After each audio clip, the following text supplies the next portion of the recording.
comparto la presentación para que continuemos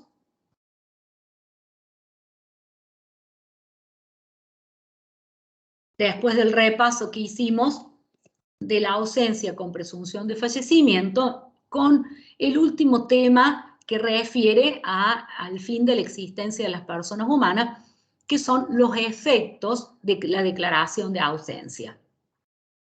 Los podemos dividir en dos tipos de efectos: efectos patrimoniales o relacionados con los bienes y efectos personales o relacionados con el matrimonio.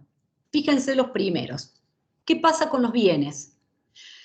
En primer lugar, esta sentencia judicial de declaración de ausencia con presunción de fallecimiento permite abrir el juicio sucesorio del ausente.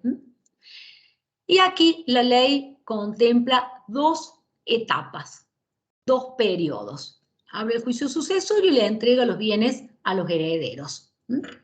Pero en un primer periodo, llamado periodo de prenotación, que dura solo 5 años o hasta que el ausente cumpla 80 años, lo que ocurra primero, y un segundo periodo que ya es de dominio pleno de los bienes en poder de los herederos y legatarios. Veamos este primer periodo. ¿Qué significa el periodo de prenotación? Significa que los bienes son inventariados, se le entregan a los herederos, ellos van a poder gozar de los bienes, administrar los bienes, pero puede o existen todavía posibilidades de que reaparezca el ausente. De modo que estos herederos lo que no van a poder hacer es disponer de los bienes. No podrán venderlos, ni cederlos, ni permutarlos, ni entregarlos como aportes a una sociedad. Tampoco podrán gravarlos, no podrán constituir una hipoteca si se trata de un inmueble o una prenda si se trata de un rodado. De modo que solo tienen la administración. Fíjense esto de los 5 años a que refiere la ley del periodo de prenotación. El artículo 91 dice: los herederos y los legatarios deben recibir los bienes del declarado presuntamente fallecido. Decíamos recién, la declaración de ausencia en rigor es una declaración de fallecimiento, de muerte, previa formación de inventario. El dominio debe inscribirse en el registro correspondiente con la prenotación del caso. Esto es, en la matrícula o en el título, en la inscripción registral de ese vehículo, se hará la inscripción en el margen donde dice que están bajo periodo de prenotación. Esto es, que ese heredero o ese legatario no puede disponer del bien hasta que no finalice este periodo. Puede hacerse la partición de los bienes. ¿Qué significa esto? Un heredero recibe un rodado, otros 2 herederos reciben una cuota parte de un inmueble, otros 4 herederos reciben una cuota parte de un campo. Esa es la partición que se hace de los bienes. Pero no pueden enajenarlos ni gravarlos sin autorización judicial. Esa autorización va a ser extrema, va a ser en el supuesto donde sea necesario disponer de ellos o de un modo excepcional. ¿Qué sucede si reaparece el ausente?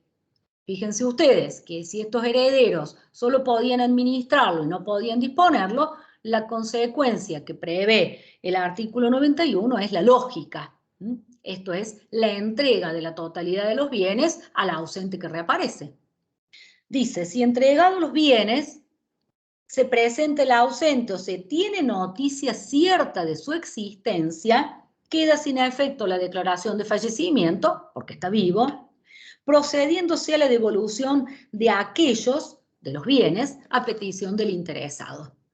Entonces, si reaparece, como el heredero solo podía administrar, le debe entregar la totalidad de los bienes en el estado en que los recibió el heredero o sea, tal cual como los dejó el ausente. Distinto es esta segunda etapa, este periodo de dominio pleno. ¿Por qué? Porque como su nombre lo indica, aquí los herederos, los legatarios, pueden disponer libremente de los bienes. Ya tienen el dominio pleno. ¿Qué sucede si reaparece el ausente? ¿El ausente tiene derecho a los bienes? Por supuesto que sí, eran sus propios bienes. Pero tiene derecho a los bienes que quedasen en el estado en que se encontrasen esos bienes. O bien, aquellos que entraron en subrogación, en lugar de esos bienes, porque se cambió un bien por otro. O bien, como dispone el propio artículo 92, los frutos no consumidos. Supongamos una cosecha que hubiese quedado. Pero acá tengamos en cuenta que los herederos y los legatarios podrían haber dispuesto de esos bienes. Bien. Eso ocurre con relación a los bienes. ¿Qué pasa con relación al matrimonio? A esto le llamamos efectos personales. ¿Qué pasa con él o la cónyuge que quedaron supérstite en principio, no están desaparecidos, han sobrevivido y tenían un matrimonio celebrado y plenamente válido? Como principio general y en materia de ausencia con presunción de fallecimiento, el Código Civil y Comercial no señala nada. ¿Por qué? Porque lo trata en la materia de la disolución del vínculo matrimonial. Fíjense ustedes que veníamos analizando el artículo 91, 92, estamos siempre dentro del libro primero del Código Civil y Comercial, y de pronto pasamos al libro segundo, al artículo 435. ¿Y qué trata ese artículo 435? Trata de la disolución del vínculo. ¿Cómo se disuelve un vínculo matrimonial? Fíjense, causas de disolución. Dice, el matrimonio se disuelve. A, por muerte de uno de los cónyuges. B, que es el caso que nos interesa a nosotros, sentencia firme de ausencia con presunción de fallecimiento. C, divorcio declarado judicialmente. Esas serían las tres formas de disolver un vínculo matrimonial. El inciso B es el que corresponde, ¿sí? Y en el caso de que aparezca, digamos, Sí. ¿se vuelve a quedar vigente el matrimonio o ya una vez que se dio de baja ya está? Lo que te leí recién, disolución del vínculo.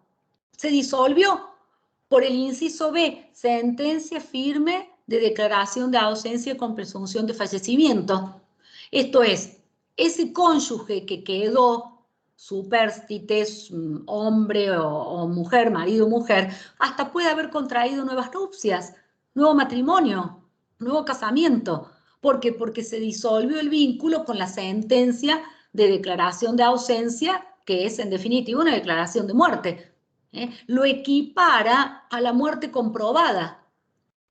Está la muerte comprobada, la ausencia con presunción de fallecimiento y el divorcio. Ahí están las tres causales de disolución. El vínculo se disolvió con ese ausente. Es más, podrían darse dos situaciones. Que el supérstite, cónyuge supérstite, hubiera contraído nuevo matrimonio, en cuyo caso era lógico porque estaba disuelto su vínculo anterior con el ausente, o bien que no hubiese contraído nuevo matrimonio, pero al reaparecer el ausente no hay un matrimonio vigente. Deberían volver a casarse si quisieran estar casados, eso quiero decir. Ah, claro, o sea, esa era la duda, si llegas a ver un error, digamos, y aparece como con el divorcio. Nuevo. Una persona que se divorcia y luego de un tiempo reanuda esa relación, no por un simple trámite no vuelve a estar casado, necesita contraer nuevamente matrimonio. ¿Se entiende? Porque el vínculo se disuelve. Gracias. Derechos y actos personalísimos, nos queda aquí hablar en esta unidad de los derechos y de los actos personalísimos, y también nos queda desarrollar dos atributos, el nombre y el domicilio. Es bastante larga esta unidad. Bien, hablamos de los derechos personalísimos. Recuerdo cuando hablamos de los derechos subjetivos, decíamos que los derechos podían ser de contenido patrimonial o de contenido extrapatrimonial. Y por último teníamos esos derechos subjetivos mixtos o intermedios, que eran los derechos intelectuales, ¿verdad? Dentro de los derechos sin contenido económico extrapatrimoniales, señalábamos a los derechos personalísimos y a los derechos de familia, el derecho de familia, ¿verdad? Entonces, los marcábamos a estos como ciertas prerrogativas. Todos los derechos personales son potestades, facultades, poderes o prerrogativas que no tienen contenido económico, que son perpetuas, de por vida, oponibles. Esa frase que tienen allí quiere decir contra todos, quiere decir que todos tienen que abstenerse de intervenir en mi derecho personalísimo en particular, que son inalienables, inenajenables, imprescriptibles, por otra parte, que además decíamos que lo tenían todas, los tenemos todas las personas humanas, por respeto o en virtud del reconocimiento de nuestra dignidad, que los tenemos desde la concepción y hasta después de la muerte, y que también debía el Estado abstenerse de intervenir en el ejercicio de nuestros propios derechos. Este concepto, esta definición, está tomada del profesor Rivera, que es un autor de derecho privado, especialista en estos temas en particular. Por eso es textual, por eso está entrecomilladas, por eso utiliza una frase en latín, porque no la he escrito yo, sino que he tomado textualmente el texto del doctor César Rivera. Bien, decíamos también que eran los derechos humanos trasladados al Código Civil y Comercial. Hoy, en este diálogo de fuentes permanente entre el Código, la Constitución y los tratados de derechos humanos que integran el bloque de constitucionalidad. Aquí vamos a ver una clasificación de estos derechos que no la da el Código, sino que una clasificación de la doctrina, de los autores, que consideran o destacan la presencia de tres tipos de derechos. Unos que son manifestaciones corporales, manifestaciones físicas de la persona. Y estos son un poco los que enunciamos en las clases pasadas. El derecho a la vida, el derecho a la salud, el derecho a la integridad física, el derecho a la disposición del propio cuerpo y del propio cadáver, el derecho a la muerte, le dije yo, para aquellos que estaban a favor de la eutanasia. Estas son todas manifestaciones físicas de la persona humana. Profe, ¿la eutanasia es legal acá en Argentina? No está contemplada como tal. Algunas provincias tienen leyes especiales referidas a la eutanasia, pero no está contemplada como tal. Bien, por cuanto privar de la vida a una persona es hoy el delito de homicidio.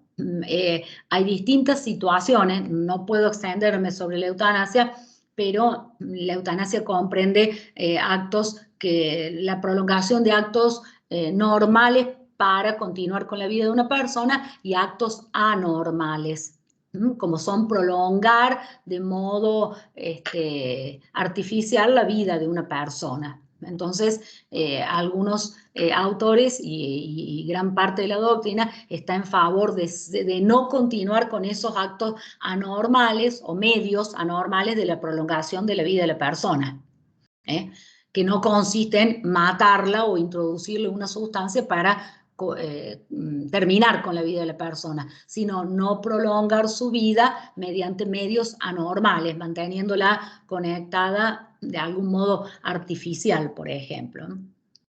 Es un tema muy interesante, pero lo hemos sacado en su momento del programa porque necesitamos dedicarnos más a las cuestiones patrimoniales por la incumbencia del título de contador y por la actividad profesional de los contadores. Pero en una época lo dábamos y resulta la verdad que muy interesante. Bien. Decíamos que además de estas manifestaciones físicas o corporales, están otras que son de carácter espiritual.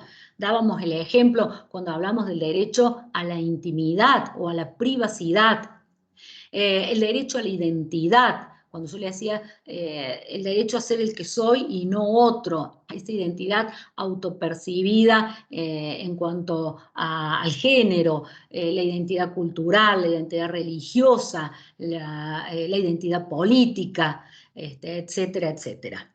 Vamos a ver que aquí he mencionado también la imagen, el derecho a la imagen sí está regulado. No todos estos derechos personalísimos están contemplados en el articulado del Código Civil. Algunos sí, como por ejemplo el derecho a la imagen de la persona. Bien, finalmente hay otros actos que están relacionados con la libertad, los derechos de libertades, como libertad de acción, de conciencia, libertad de circulación o de movimiento, libertad de expresar las ideas y de realizar todo tipo de actos jurídicos lícitos. Ahí está citada la fuente, Santos y Fuentes, es también un jurista con muchas publicaciones en este tema, a tal punto que este libro está allí entre comillas, se llama Derechos Personalísimos. Como ven, hemos tomado acá una clasificación de la doctrina, específicamente del doctor Santos y Fuentes. Bien, ¿qué nos dice el Código Civil y Comercial?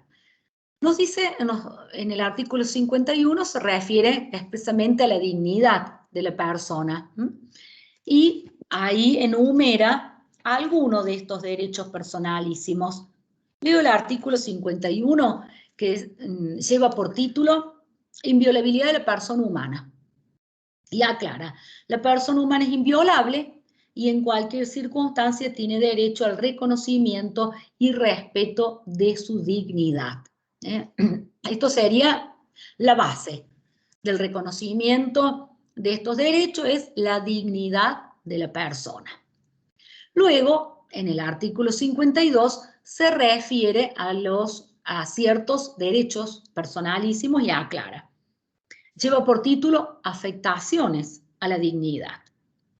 La persona humana, lesionada en su intimidad personal o familiar, honra o reputación, imagen o identidad, o que de cualquier modo resulte menoscabada en su dignidad personal, puede reclamar la prevención y la reparación de los daños sufridos conforme lo dispuesto en el libro tercero, título 5, capítulo primero, que se refiere ni más ni menos que a la responsabilidad civil. Aquí vemos esto que yo les señalaba, son derechos extrapatrimoniales, pero la violación de estos derechos trae aparejada una reparación que es de contenido económico, a tal punto que si se lesiona, como dice el artículo 52, la intimidad, la honra, la reputación, la imagen, la identidad, esta víctima tiene derecho primero a la prevención del daño y si no pudo ser prevenido, a la reparación de los daños y perjuicios. Estas dos funciones, prevención, reparación, son las funciones que el Código Civil y Comercial reconoce a la responsabilidad civil, a la obligación que tenemos todos de responder por un daño injustamente sufrido por una víctima.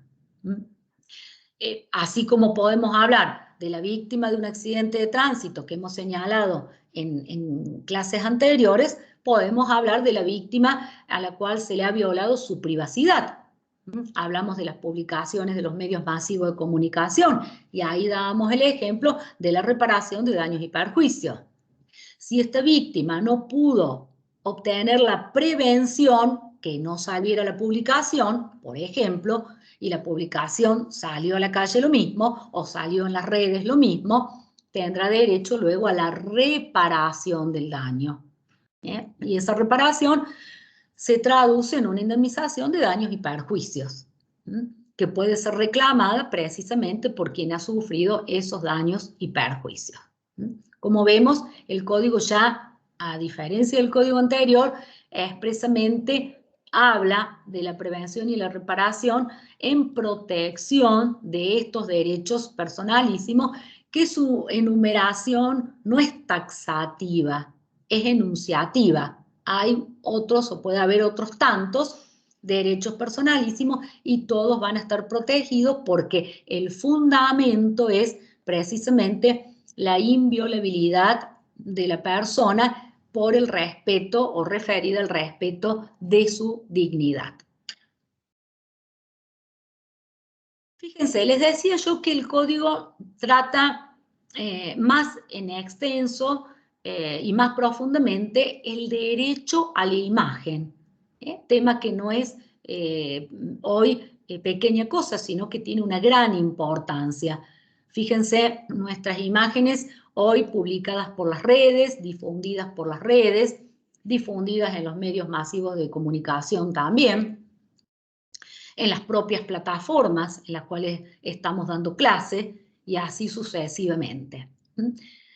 Trata este derecho personalísimo, el código en particular, y deja para los jueces, para la jurisprudencia o para la elaboración de la propia doctrina, los otros derechos personalísimos. Veamos qué nos dice del derecho a la imagen. En principio, la regla general es que para poder difundir la imagen de una persona, se requiere precisamente o expresamente su consentimiento. Vamos al artículo 53. Lleva como título Derecho a la imagen y dice: para captar o reproducir la imagen o la voz de una persona, de cualquier modo que se haga, es necesario su consentimiento, excepto en los siguientes casos. O sea, siempre una norma bien redactada contiene, en primer lugar, la regla y luego las excepciones. Nos queda claro que en la protección del derecho a la imagen, que incluye también la voz, es necesario el consentimiento de esa persona para captar o reproducir su imagen. Esa sería la regla. Ahora ustedes dirán, pero ¿y en la práctica siempre tengo que estar firmando, dando mi consentimiento de modo escrito, de modo verbal? Hay muchísimos casos en que no. Imagínense esta primera excepción que yo he colocado allí en la presentación, que la persona está en un acto público. Fui a una manifestación, fui a un festejo aquí en la Plaza Roca, o fui a un acto en el campus de la universidad, un acto público. No le puedo pedir el medio masivo de comunicación, el diario puntal de nuestra ciudad, o bien la radio que fue a obtener algunas entrevistas allí, no puede estar pidiendo a cada uno de los participantes que brinde o que preste su consentimiento. Por eso la primera excepción es que la persona participe en actos públicos, dice el inciso A, porque ya sabe que se está exponiendo en esa manifestación, en ese acto. También puede ser un recital, un concierto, lo que fuese, cualquier acto público, y allí no es necesario prestar el consentimiento para captar o reproducir la imagen o la voz. Fíjense, la segunda excepción también tiene un criterio y un sentido lógico y razonable. Dice que exista un interés científico, cultural o educacional prioritario y se tomen las precauciones suficientes para evitar un daño innecesario. En ese caso, tampoco se le va a pedir a cada una de las personas una autorización expresa para reproducir su imagen o para reproducir su voz. Imagino una clase que es pública, esta misma clase que la estamos dando, yo la estoy grabando voluntariamente, pero podría alguna persona estar filmándola o grabándola y no necesitaría mi consentimiento, tampoco las clases de la universidad, las que damos en las aulas y en los anfiteatros de la universidad. Son públicas y podría alguno reproducir la imagen o la voz porque hay un interés educacional, educativo. ¿Para qué grabamos esta clase? ¿O para qué puedo grabar o filmar una clase en particular? Con fines educativos, para que el resto de los alumnos, los propios asistentes, luego puedan reproducirla. Fíjense ustedes, respecto de los medios masivos de comunicación, que exista o que se trate del ejercicio regular del derecho de informar sobre acontecimientos de interés general. Esto está relacionado, ahí les he puesto yo el artículo 10, no surge del texto de la norma, que es el abuso del derecho. Lo tratamos en clases anteriores.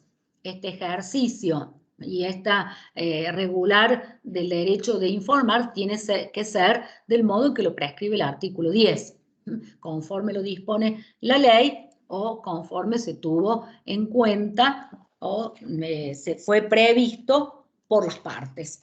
Dice el artículo 10, la ley no ampara el ejercicio abusivo de los derechos, se considerará tal al que contraríe los fines del ordenamiento jurídico o el que excede los límites impuestos por la buena fe, la moral y las buenas costumbres.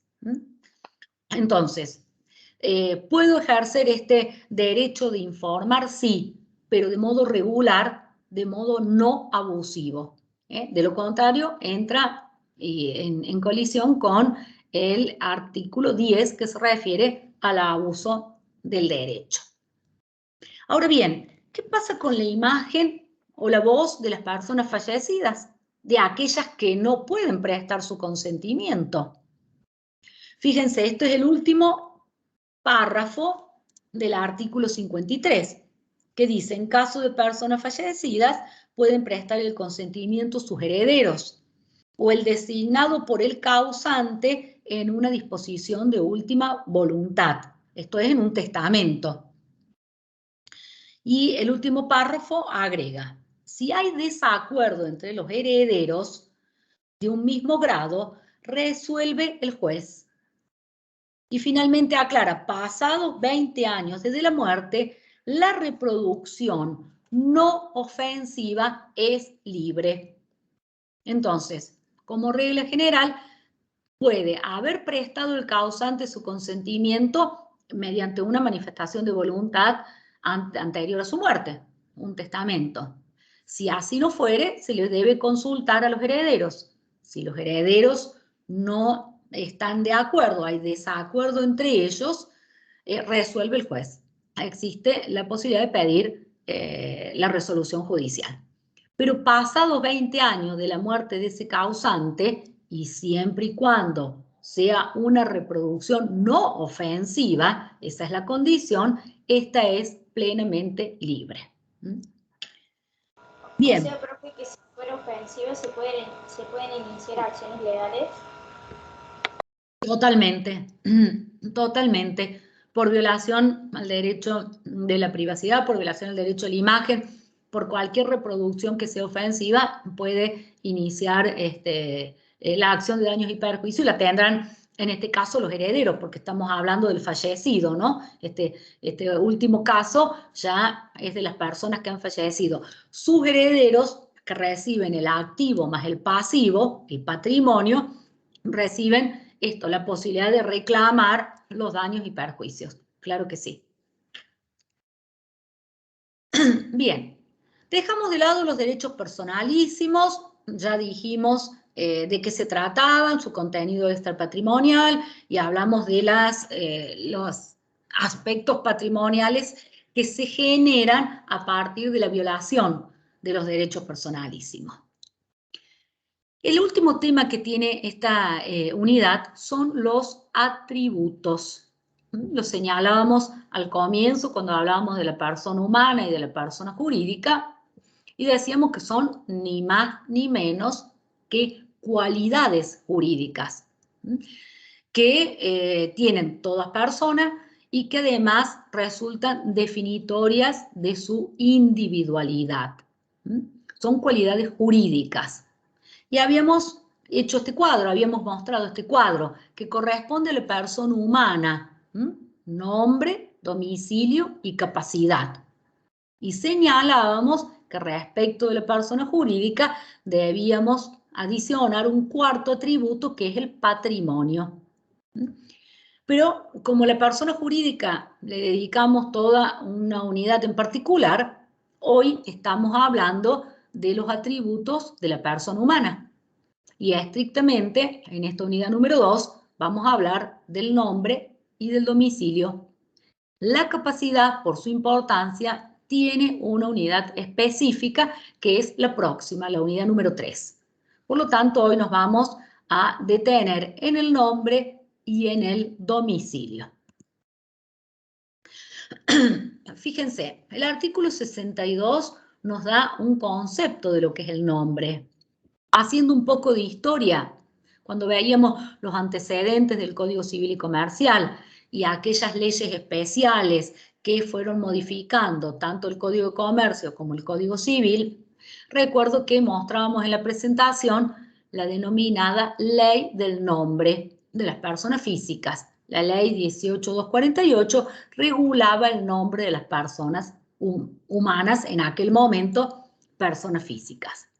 Luego esta ley fue modificada en 2 oportunidades y la última lo fue con respecto con la sanción de la ley de matrimonio igualitario.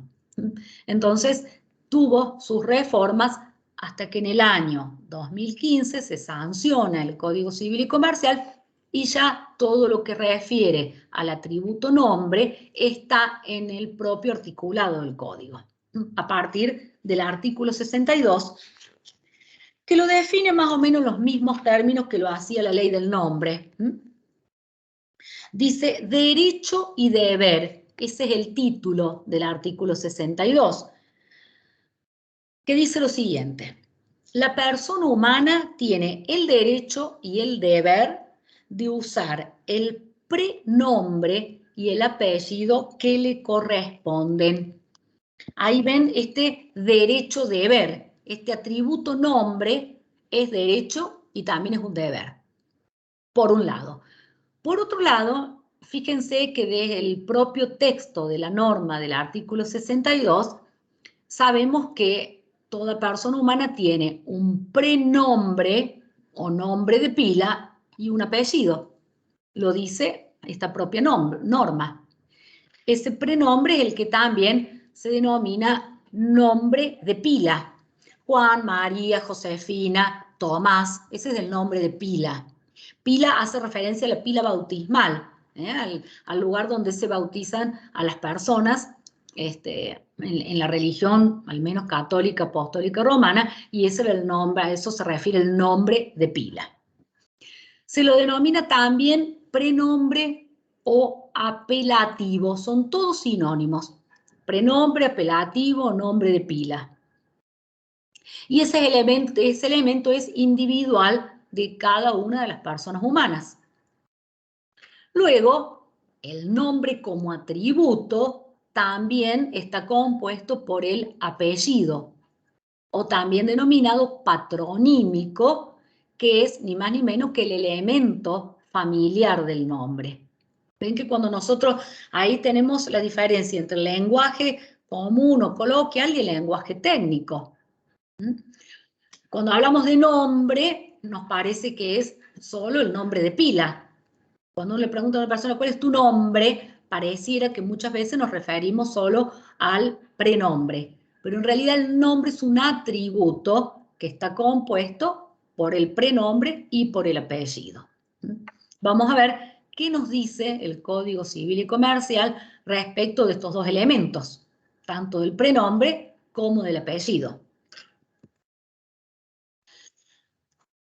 Antes citemos los caracteres. Es necesario porque ninguna persona puede carecer de nombre, porque como atributo es identificatorio de la persona. Lo distingue en su individualidad. ¿De quién lo distingue? De las demás personas. Entonces, es identificatorio de la persona respecto de sus congéneres, respecto de las demás personas.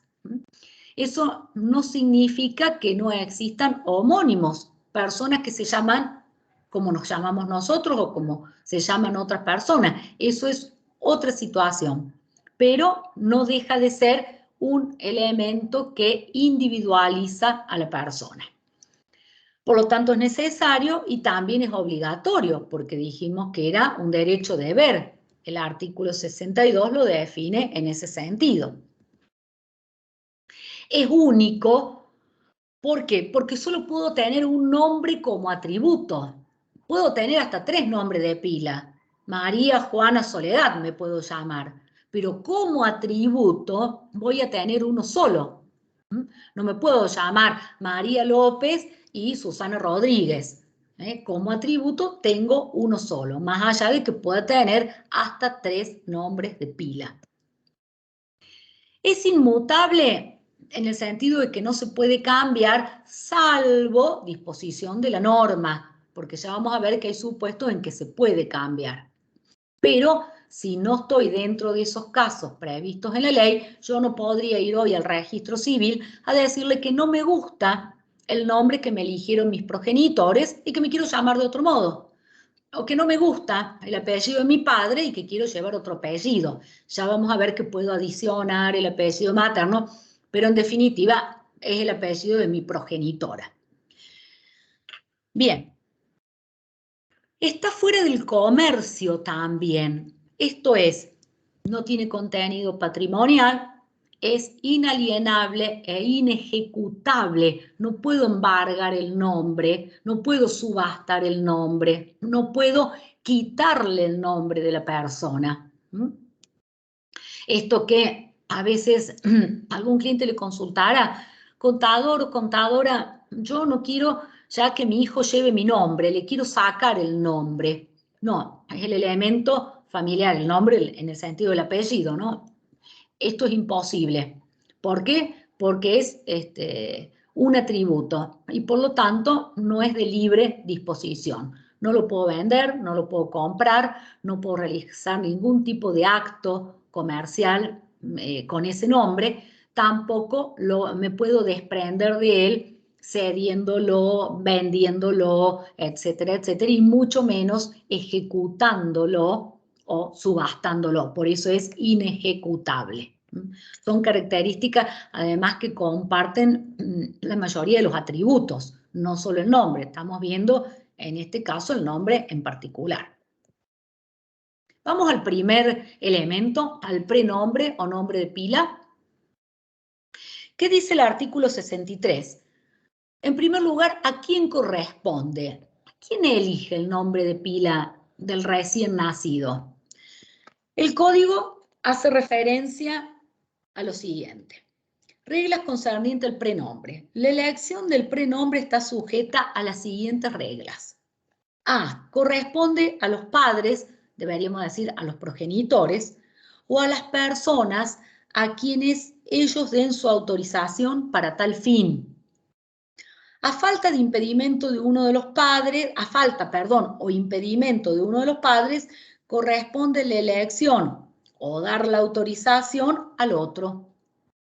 En defecto de todos, debe hacerse por los guardadores, el Ministerio Público, el Ministerio Pupilar o el funcionario del registro del Estado Civil y capacidad de las personas. Ya vamos a ver un caso en particular donde puede el jefe del registro civil elegir el nombre. Generalmente es de libre elección. A tal punto, sí, perdón, ¿alguien me quería hacer una pregunta? ¿Qué son los guardadores? Buena pregunta. Guardador es aquella persona que tiene la guarda de la persona y no es su progenitor. Imaginemos que esta criatura, hoy no existe la guarda directa, pero sí la posibilidad de que una persona que no es cuidada o criada por sus progenitores sea dada en guarda a una tercera persona, que puede ser un familiar o no. Un Y esa tutor guarda, vendría a ser, ¿cómo? como un tutor vendría a ser. No estrictamente. El tutor la tutela es una figura jurídica designada por los padres en el testamento o bien discernida judicialmente con posterioridad. El guardador es una tercera persona que puede encargarse del cuidado, la crianza de una persona con fines adoptivos o no. Es la persona que cuida y se encarga de la educación, de los alimentos, alimentos en sentido jurídico, ¿no? En sentido amplio, de la educación, del esparcimiento, de la recreación de una persona menor de edad. Esos son los guardadores. Es una figura del Código Civil y Comercial que ya lo preveía el código anterior. Antes, las adopciones comenzaban en la ley anterior, el código hoy no lo permite, con una guarda directa. Aquella progenitora o progenitores que no podían cuidar a una criatura, lo daban en guarda directa a una persona o matrimonio para que luego fuesen designados padres adoptivos, ¿no? O progenitores adoptivos. Esa guarda directa no existe más, pero sí la posibilidad de que luego de los trámites de ley e intervención de los organismos provinciales, el juez otorgue la guarda a determinada persona. También lo pueden delegar los propios padres por un periodo determinado de tiempo, nada más, pero no la entrega en guarda directa con fines de adopción. Les dije que podían ser familiares o terceros. Bien, esos son los guardadores, distinta de la figura de la tutela y de la curatela. Veamos, continuando con el tema del nombre, yo les decía que era de libre elección y la primera modificación que sufrió la ley del nombre, hoy ya no está vigente, fue para incluir esto, los nombres aborígenes o nombres derivados de voces autóctonas y latinoamericanas. Dice el inciso C del artículo 63.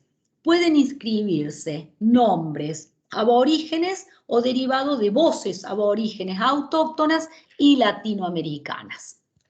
Hasta ahí tenemos la libre elección y las posibilidades de saber a quién corresponde la elección del prenombre y la posibilidad de inscribirlo con nombres aborígenes.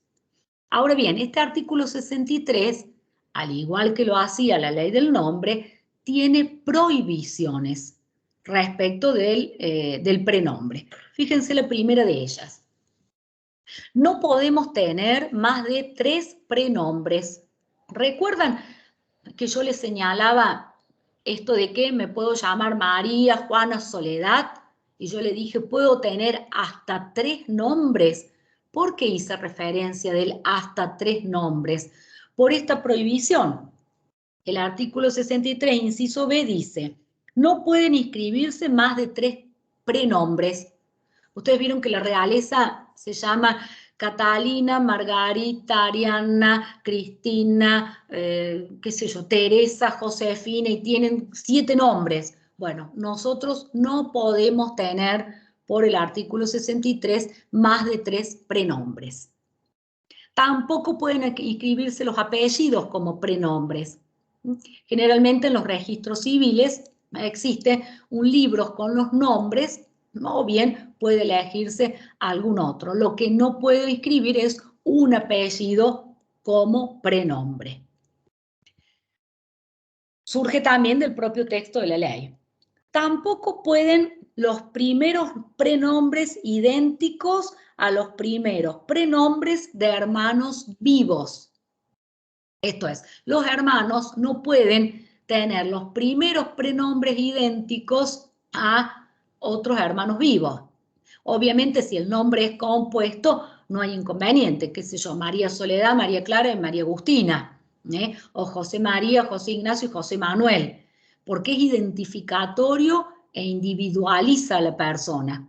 Si la puedo individualizar, sí, pero no podría llamarse solo María los 2, 3 hijos de esas personas. Y finalmente, dice, tampoco pueden inscribirse nombres extravagantes. Aquí ya aparece una subjetividad. ¿Qué es extravagante? Lo que puede ser extravagante para mí puede que no lo sea para ustedes que tienen otra edad. Aquí ya será competencia del registro civil. Por eso digo que está el libro este de los nombres que se suelen consultar y deberá el registro civil decidir si encuadra o no dentro de esta prohibición, porque esto ya sí es subjetivo. Lo que es extravagante para una persona, para otra le puede parecer un nombre completamente normal. Profe, Sí. con respecto al tema anterior de los guardadores, hay una pregunta en el chat. Bueno, esperen, termino de desarrollar la clase y después abrimos a las preguntas, así puedo leer el chat. Si son tan amables, vuelvo sobre el tema y lo hablamos cuando puedo leer el chat, porque te agradezco que me avises, pero les propongo que hagamos eso. Terminamos la clase grabada y después le abrimos a las preguntas y a los debates. No me voy a olvidar del chat y te agradezco que me lo hayas señalado porque no lo veo. Vamos al apellido de los hijos. Fíjense, en primer término, los hijos matrimoniales. ¿Recuerdan que decíamos? Los hijos son matrimoniales o extramatrimoniales. Fíjense cuál es la regla. Yo lo he sistematizado. La regla del artículo 64. ¿Qué apellido llevan los hijos matrimoniales? El primer apellido de alguno de los cónyuges. Esto es, ya no llevamos más el apellido paterno, como lo llevo yo, como lo llevan ustedes. A partir del 2015 puede llevar el apellido de cualquiera de los cónyuges, de alguno de los cónyuges. Supongamos que no hay acuerdo, no se ponen de acuerdo los progenitores. ¿Cómo se va a determinar el apellido? Por sorteo en el registro civil. Parece una práctica un poco académica por sorteo, pero bueno, esas son las disposiciones del artículo 64. Dice, el hijo matrimonial lleva el primer apellido de alguno de los cónyuges. En caso de no haber acuerdo, se determina por sorteo realizado en el registro del Estado Civil y capacidad de las personas. Agrega, a pedido de los padres o del interesado con edad y madurez suficiente, se puede agregar el apellido del otro. Recuerden que yo dije recién, yo no puedo cambiarme el apellido, en este caso el apellido de mi padre, pero sí les dije, puedo agregar el apellido materno, en mi caso. Aquí podría ser que un menor esté inscrito con el apellido materno y luego quiera agregar el paterno. Esta decisión o este pedido también lo pueden hacer los progenitores. El segundo párrafo dice lo siguiente.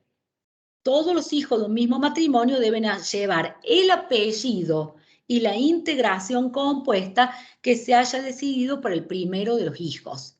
Esto es, si el primero de los hijos decidieron ponerle el apellido paterno más el materno, todos los demás hijos deberán llevar esa integración, apellido paterno más el materno.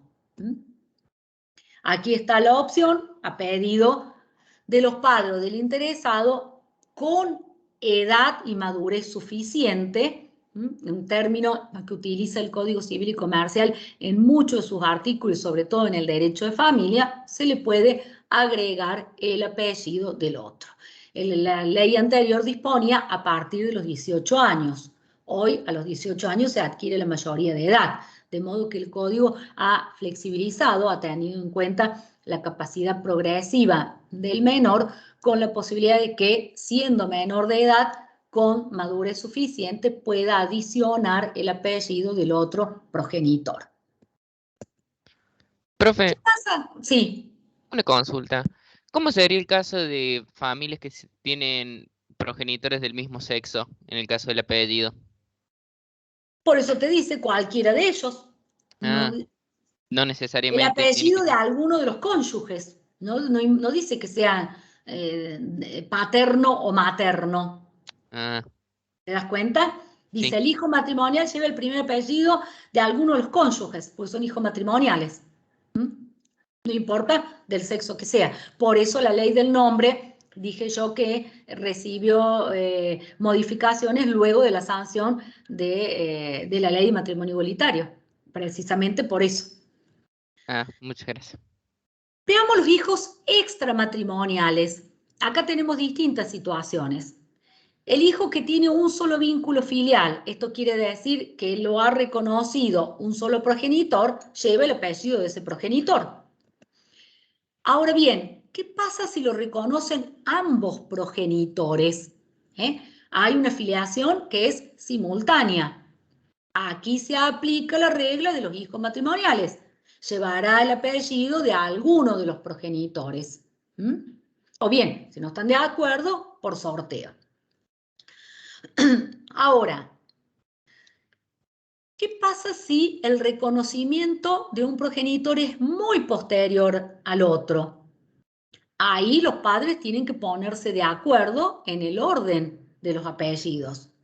Y si no estuviesen de acuerdo, no irá a sorteo, sino que ahí ya será el juez el que va a decidir en ese caso en particular, teniendo en cuenta el interés superior del niño. Ven que en el otro supuesto lo dejaba a sorteo en el registro civil, pero acá dice no, acá lo va a resolver el juez. Esta mañana leía precisamente en el sistema informático de causas de tribunales un caso en Cosquín donde a un niño se le permitía, tenía más de 10 años, fue oído por el juez y él tuvo un reconocimiento posterior del padre, del progenitor, y la madre peticiona que continúe con el apellido materno. El juez lo cita al menor, el menor puede ser oído y debe ser oído, así lo dispone el Código Civil y Comercial, y el menor le dijo al juez que él quería continuar con el apellido materno, porque así era conocido por sus amigos en la escuela y en todas las actividades que él realizaba, deporte, etcétera, etcétera. Entonces el juez, tomando en consideración el pedido de la madre y sobre todo habiendo oído al menor, quien manifestó su voluntad por mantener el apellido materno, decidió en ese sentido que el apellido del padre fuese adicionado como segundo apellido, pero el primer apellido continuó siendo el apellido materno. Ahí ven ustedes que se hace plena aplicación de este principio de identificación de la persona. Ya con más de 10 años, todo el mundo lo conoce por ese apellido. ¿Cómo le vamos a cambiar el apellido luego? Sí, alguien me quiso... Profe, ¿desde qué edad puede hablar el niño con el juez para decirle, digamos, sus intereses? A partir de los 10 años tiene derecho y el juez tiene la obligación de citarlo. También en las adopciones, en la adopción de integración, donde el cónyuge del progenitor lo adopta, tiene la obligación de ser oído. Tiene el derecho a ser oído y el juez tiene la obligación de oír al menor, tiene que citarlo. Fíjense qué pasa con los hijos adoptivos. Aquí el código ha flexibilizado muchísimo lo que es el apellido, porque la adopción puede ser plena o puede ser simple. Cuando es plena, pero es de una sola persona, va a llevar el apellido del adoptante. Puede que sea el apellido compuesto del adoptante. Supongamos que el adoptante tenga un apellido compuesto, López García pide que sea el apellido compuesto. Es una adopción plena unipersonal, de una sola persona. Ahora, si es conjunta, rige la regla de los hijos matrimoniales. Se puede agregar o anteponer. Fíjense eso, por eso lo puse en cursiva. Fíjense que los artículos que están citados allí están en materia de derecho de familia. No están en la ley, en el nombre, en el libro primero, están en el libro segundo. Yo no me voy a referir a ellos porque ya son cuestiones avanzadas del derecho de familia. Simplemente hago una síntesis en esta presentación, pero le dejo los artículos para que aquel que tenga el código lo lea del texto del código. Fíjense en qué avanza este Código Civil y Comercial. Permite que anteponga el apellido de origen, el apellido biológico, y luego el apellido del adoptante. Entonces, esto es un avance en el sentido de que antes, en la adopción, se sacaba de pleno el apellido de origen, y en la adopción plena solamente se llevaba el apellido del adoptante. Hoy no, podemos agregarlo o podemos anteponerlo, teniendo en cuenta la identidad de la persona. Su apellido de origen hace su identidad también. ¿Qué sucede en la adopción simple? Tanto el adoptante como el adoptado pueden pedir que se mantenga el apellido de origen en primer lugar. Si se puede en la adopción plena, con mayor razón en la adopción simple. Yo recuerdo en adopciones que he llevado con anterioridad a este código, por supuesto, que provenían de una guarda directa, por eso digo con anterioridad al código, que en el caso de las adopciones simples, siempre les manifestaba a mis clientes que mantuvieran el apellido de origen en primer término, por este mismo motivo que les decía del caso de ese tribunal de Cosquín, ¿no? Porque era identificatorio de este menor que muchas veces ya era un adolescente y todos lo conocían por ese apellido. ¿Qué pasa con el nombre de pila, el prenombre? Fíjense, en principio debe ser respetado, de nuevo, el derecho a la identidad. Judicialmente se puede solicitar la modificación en el caso de la adopción. Eso es bastante común, que cuando se hace una adopción de un recién nacido, luego de obtenida, al tiempo de obtener la sentencia judicial, se pidiese la inscripción con otro nombre, con otro prenombre. Obviamente el apellido cambiaba porque iba a ser el apellido del adoptante. Hoy el código dice exactamente lo contrario, debe ser respetado, aunque con autorización del juez se puede solicitar su cambio, su modificación. Vamos al caso de un menor sin filiación determinada. Fíjense. Dice el 65, apellido de una persona menor de edad sin filiación determinada. La persona menor de edad sin filiación no lo reconoció nadie. Debe ser anotada por el oficial del Estado, por el oficial del registro del Estado Civil y Capacidad de la persona, con el apellido que esté usando o en su defecto con un apellido común. Uno de los apellidos que más existen en nuestro país. Y de lo contrario con el que esté usando. Supongamos que esa persona no ha sido reconocida, no existe una partida de nacimiento y no existe documentación, no tiene el DNI, no tiene el documento. Debe ser registrada, debe hacerse una partida de nacimiento y el jefe del registro civil está autorizado por este artículo 65 a inscribirlo con el apellido y con el nombre que esté usando, o bien con un apellido común dentro de lo que son más comunes en nuestro país.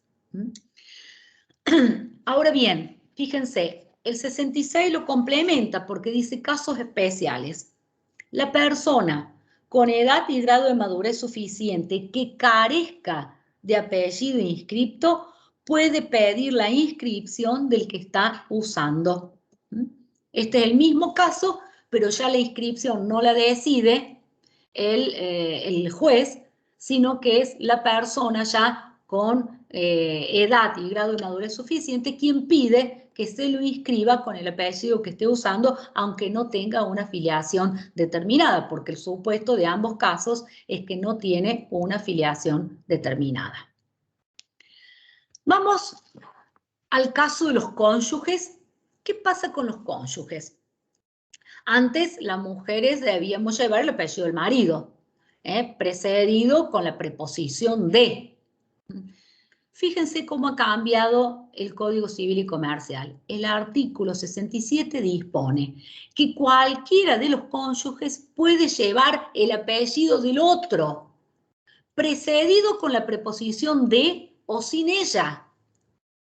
Parece rarísimo, pero el marido podría llevar el apellido de la esposa, con la preposición de o sin ella, un apellido seguido del otro. Dice el 67 eso, cualquiera de los cónyuges puede optar por usar el apellido del otro con la preposición de o sin ella. Una situación particular, no he visto ningún caso, no conozco ningún caso que el marido quiera o se haya inscrito o opte en la práctica por usar el apellido de la esposa. Tampoco que lo utilicen sin la preposición de. Normalmente el apellido casada que usa la mujer lo utiliza con la preposición de, pero hoy podría ser el marido el que use el apellido de su cónyuge con la preposición de o sin ella. ¿Ven ustedes que estas son? Los famosos en general usan el apellido del famoso, digamos. A ver, ¿cómo es eso? O sea, una pareja en donde uno de los dos es famoso, digamos, la pareja que no lo es sabe usar el apellido del... Pero no sé si legalmente o... Es que por ahí es un seudónimo. Ese es otro supuesto. Claro. Es un seudónimo, no es el nombre como atributo.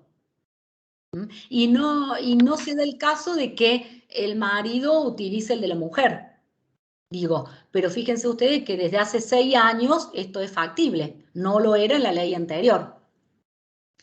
¿Qué pasa con la persona que se divorcia? Fíjense, el mismo artículo 67 establece que no podrá utilizar el apellido del otro cónyuge, salvo que existan justos motivos y que tiene que pedir autorización al juez. ¿Por qué? Porque, como leíamos o veíamos en la ausencia con presunción de fallecimiento, que una de las causales de la disolución del vínculo era el divorcio, era el tercer supuesto.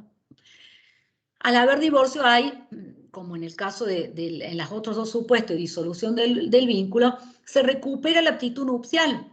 Esto de la persona puede volver a casarse. Entonces, lógico que el otro del cual se divorció no siga utilizando el apellido.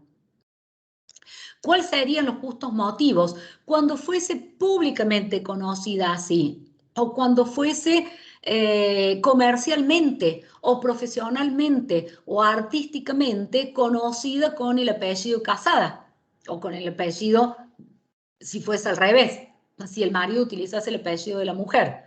Esto es, ahí hay justo motivo de decir, a mí en la profesión todos me conocen con mi apellido casada, quiero conservarlo.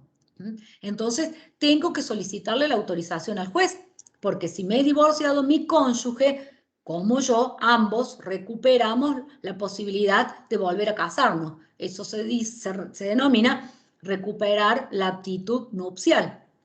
Y se puede haber casado con otro. Va a haber 2 señoras con el mismo apellido, utilizando el mismo apellido. ¿Qué pasa con el cónyuge viudo? Acá es distinto, porque su cónyuge falleció. Entonces, el cónyuge viudo, el supérstite, puede continuar utilizando el apellido del que falleció, siempre y cuando, acá están las 2 excepciones, no contraiga nuevo matrimonio y siempre y cuando no constituya unión convivencial. La unión convivencial es aquella que no surge del vínculo del matrimonio, sino de la convivencia de estas personas con los requisitos establecidos por la ley. Entonces, la regla es que puede continuar, pero siempre y cuando no contraiga nuevo matrimonio y no conviva en una unión convivencial. Esas serían las dos excepciones a la regla.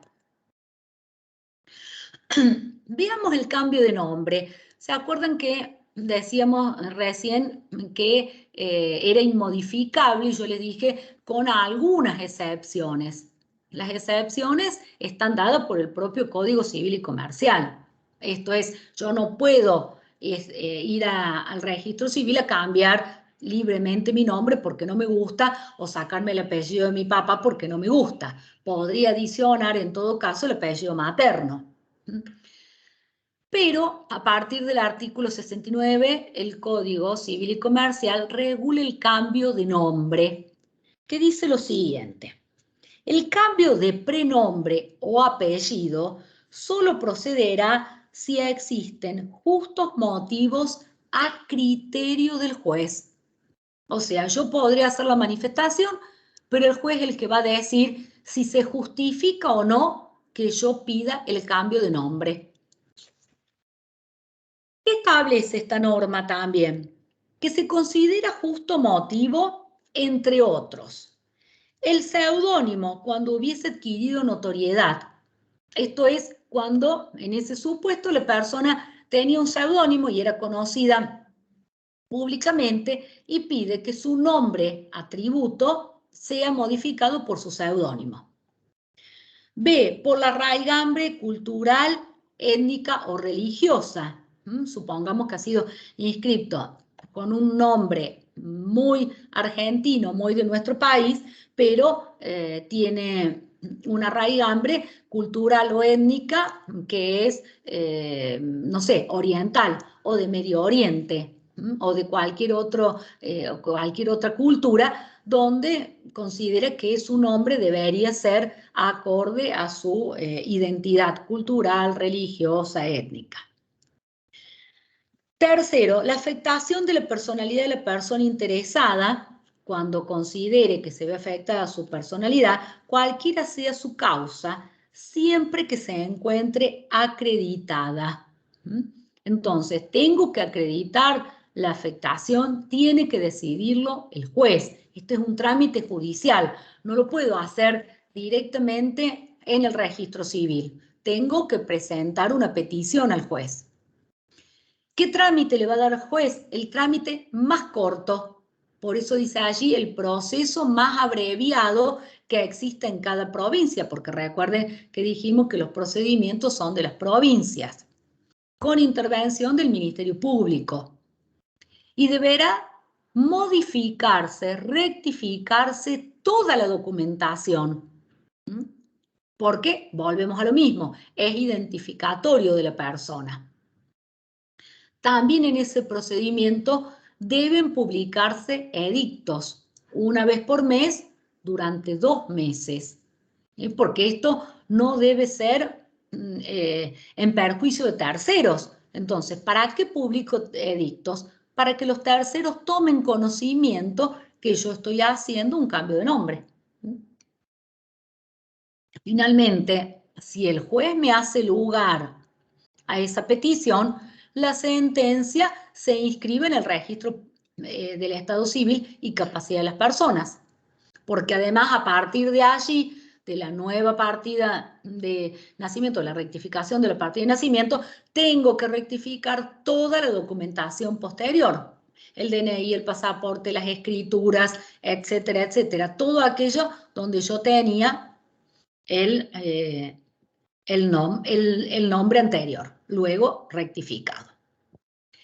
Ahora, fíjense ustedes la excepción a esta regla, porque dijimos que tenía que haber justos motivos a criterio del juez, pero se consideran justos motivos y no se necesita intervención judicial, con lo cual significa que yo puedo ir directamente al registro civil a hacer la rectificación. Dice, no requiere intervención judicial el cambio de prenombre por razón de identidad de género y el cambio de prenombre y apellido por haber sido víctima de desaparición forzada, apropiación ilegal, o alteración o supresión del estado civil o de la identidad. Entonces, estas son la excepción. Aquí ya no hace falta que intervenga el juez. El justo motivo es claro. La persona tiene una identidad de género distinta. Ya no me autopercibo como mujer y voy y cambio mi nombre Analía, por un nombre de género masculino. Ahora me quiero llamar Juan. Esa identidad de género se considera justo motivo para que yo haga el cambio directamente en el registro civil. Lo mismo con la apropiación ilegal de una persona. Cuando una persona está inscripta como hijo de alguien, hablábamos de una persona del cual no lo es. Hablábamos del certificado médico con el cual obteníamos la partida de nacimiento. Ese es un justo motivo para cambiar directamente su nombre y su apellido. Está anotado como hijo de una persona respecto a la cual no tiene filiación. Y también de la desaparición forzada de personas. La reaparición de hijos de desaparecidos ha permitido que ellos vuelvan, ellos utilicen el nombre y el apellido que les correspondía antes de ser apropiado ilegalmente por personas que lo inscribieron como hijos propios cuando en realidad no lo eran. Eran hijos de personas desaparecidas. Esa sería la excepción a la regla que me habla del trámite judicial. El código contempla también acciones de protección del nombre. Fíjense ustedes, dice el artículo 71, acciones. En defensa del nombre pueden ejercerse las siguientes acciones. A. Aquel a quien le es desconocido el uso del nombre para que le sea reconocido, la de reclamación del nombre. Y se prohíba toda futura impugnación para quien lo niega. Se debe ordenar la publicación de la sentencia a costa del demandado. Aquel cuyo nombre es indebidamente usado por otro, esta de impugnación o usurpación del nombre, otro utiliza mi identidad, un robo de identidad, para que cese en ese uso. Y por último, la de supresión, la tutela del buen nombre se llama esto, pero fíjense cómo lo dice el inciso C. Aquel cuyo nombre es usado para la designación de cosas o personajes de fantasía, si ello le causa un perjuicio material o moral, para que cese en el uso. En todos los casos puede demandarse la reparación de daños y perjuicios y el juez puede disponer la publicación de la sentencia. Entonces, el código otorga 3 acciones. La ley del nombre anterior contenía las mismas acciones: la de reclamación o de reconocimiento, la de impugnación o usurpación cuando otro utilizase mi nombre, y la de supresión cuando alguien utilice mi nombre para designar cosas o personajes de fantasía. En ese caso puede iniciar la acción protectoria del nombre. Bien, continuamos con el domicilio. Nos falta desarrollar todavía este atributo. Y me interesa que veamos no solo las reglas del domicilio, sino también las excepciones en algunos supuestos que es de domicilio forzoso. ¿Qué se entiende por domicilio? Decíamos que era un atributo que es identificatorio como todos los atributos, pero en este caso identifica a la persona con relación a un territorio. Es el lugar donde la persona vive, el asiento jurídico de la persona, eso es el domicilio. O bien, el lugar donde la ley presume, sin admitir prueba en contra, que la persona vive, aunque de hecho no esté allí presente. Distingámoslo de otros 2 conceptos. Ya volvemos sobre el domicilio porque ahí, como se los he señalado, hay 2 clases de domicilio. Veamos la residencia. ¿Qué se entiende por residencia? Se entiende aquel lugar donde la persona habita con cierta estabilidad, aunque no tenga la intención de permanecer allí para siempre, pero es una base del domicilio. Es uno de los elementos del domicilio. Y por último, la habitación, que se entiende como el lugar donde una persona se encuentra accidentalmente. Supongamos que tengo que hacer un trámite en Buenos Aires o en Córdoba y paro en un hotel. Ahí tengo habitación, no tengo ni residencia ni domicilio. Me encuentro accidentalmente, momentáneamente, porque debo hacer un trámite o porque me fui de vacaciones. Vamos a ver cómo se clasifica este domicilio. Fíjense la primera clasificación, el domicilio general, ordinario. ¿Por qué? Porque se aplica para la generalidad de los actos de la vida civil. Ese domicilio general comprende el domicilio real y el domicilio legal, que ya lo vamos a analizar. Y frente a este domicilio general existe un domicilio especial que está fijado para determinados actos. Por ejemplo, un contrato. Un cliente quiere realizar un contrato y fija domicilio en el estudio contable de ustedes. O lo declara ante la AFIP o ante cualquier trámite especialmente para ese acto en particular. Pero su domicilio general va a ser otro. Analicemos este. Veamos el primero. El domicilio real es un domicilio general, ordinario, y es el lugar donde la persona vive. Es común esta pregunta de, ¿es el domicilio que está en mi documento? No, no importa. Yo tuve años sin hacer el cambio de domicilio. Es el lugar donde vivo. Ese es mi domicilio real. Nada tiene que ver lo que conste en el documento. Fíjense cómo lo dice el artículo 73. La persona humana tiene domicilio real en el lugar de su residencia habitual. Por eso recién distinguíamos domicilio de residencia y de habitación. Y decíamos que la residencia era el lugar donde la persona estaba con habitualidad, que era un elemento del domicilio real. Y agrega este artículo 73.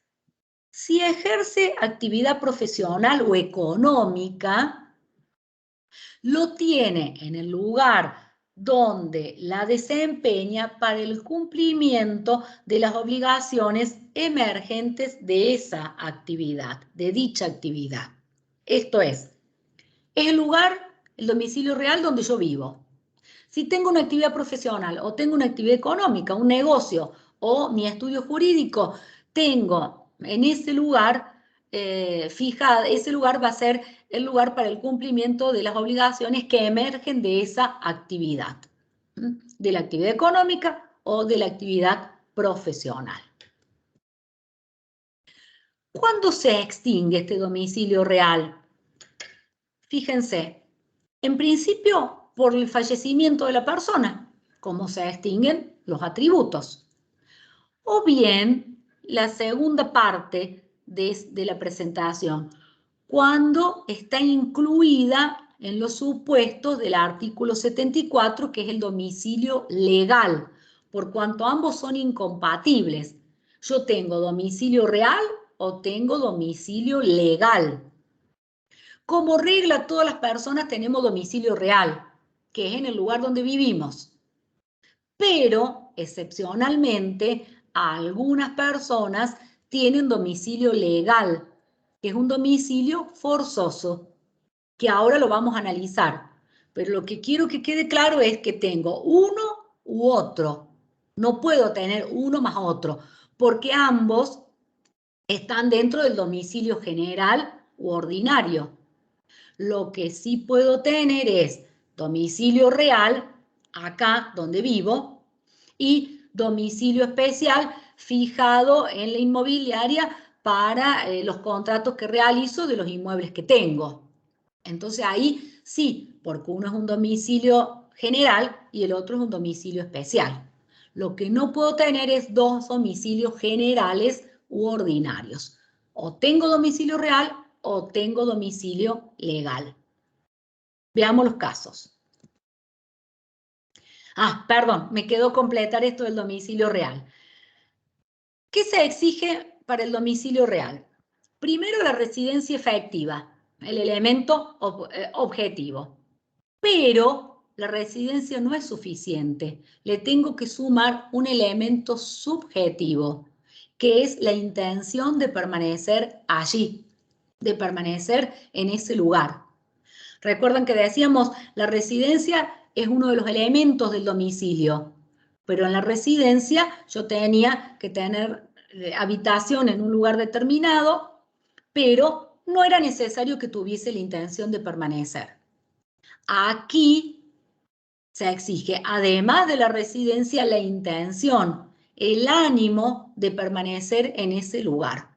Entonces, tengo que complementar el elemento objetivo residencia con el elemento subjetivo intención de permanecer en ese lugar. Vamos al domicilio legal. ¿Por qué es legal? Porque lo fija la ley. Se denomina también domicilio forzoso. ¿Por qué? Porque es el lugar donde la ley, en este caso el Código Civil y Comercial, presume sin admitir prueba en contra. Acá no puedo probar lo contrario. Que una persona permanece de manera permanente para el ejercicio de los derechos y cumplimiento de las obligaciones, aunque de hecho no esté allí presente. Aunque de hecho no viva allí. Son casos excepcionales. Por eso les dije que algunas personas tienen domicilio legal. Como regla general, todos tenemos domicilio real. Pero si estamos incluidos en alguno de los supuestos del artículo 74, inmediatamente pasamos a tener domicilio legal o forzoso. Es forzoso porque lo establece la ley, es excepcional. Recién les dije, como regla, todos tenemos domicilio real. Y además es único en el sentido de que no puedo tener más de un domicilio general. Lo mismo con el domicilio real. Es único porque no puedo tener más de un domicilio general u ordinario. Entonces, ¿tengo domicilio real o tengo domicilio legal? La pregunta es, ¿quiénes tienen domicilio legal? Si yo recién señalé que la mayoría de las personas tenemos domicilio real, este es excepcional, es forzoso porque lo dispone el Código Civil y Comercial. Fíjense el primer caso, el artículo 74. Solo la ley puede establecerlo, dice el artículo 74, y sin perjuicio de lo dispuesto en normas especiales. A.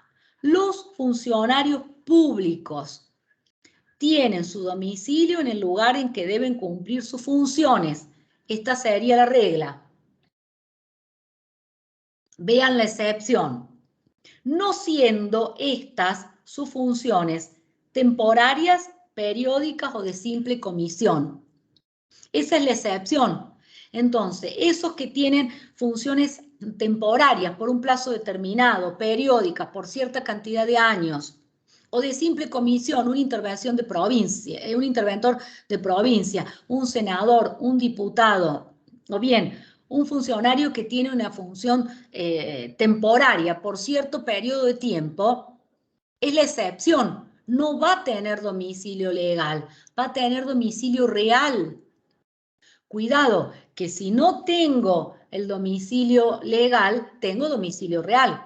Uno de los dos domicilios generales tengo que tener. Entonces, ese funcionario público cuyas funciones son temporarias, periódicas o de simple comisión, no va a tener domicilio legal, va a tener domicilio real. Ténganlo presente. Esa es la excepción. Los otros, los que tienen funciones permanentes, son los que tienen domicilio legal. ¿Qué pasa con los militares? Militares en servicio activo, no retirados. Dice, los militares en servicio activo tienen su domicilio en el lugar en que lo están prestando. Si están retirados, tienen domicilio real. Si están en servicio activo, tienen domicilio legal. ¿Dónde lo tienen? Donde presten servicio. No se puede probar lo contrario. Fíjense el inciso C. Los transeúntes o personas de ejercicio ambulante, aquellos que viven en la calle, como los que no tienen domicilio conocido, lo tienen en el lugar de su residencia actual. De nuevo aparece el concepto de residencia, en el lugar donde están. Y finalmente, y este es quizás el más utilizado, las personas incapaces lo tienen en el domicilio de sus representantes. Los incapaces tienen el domicilio legal en el domicilio de sus representantes. Acá están todos los menores, todos los incapaces. Las personas por nacer también. Las personas incapaces tienen el domicilio de sus representantes. El representante va a tener un domicilio real, quizás, lo más probable. Pero el incapaz va a tener un domicilio legal. Terminamos con esto y veo el chat y las preguntas.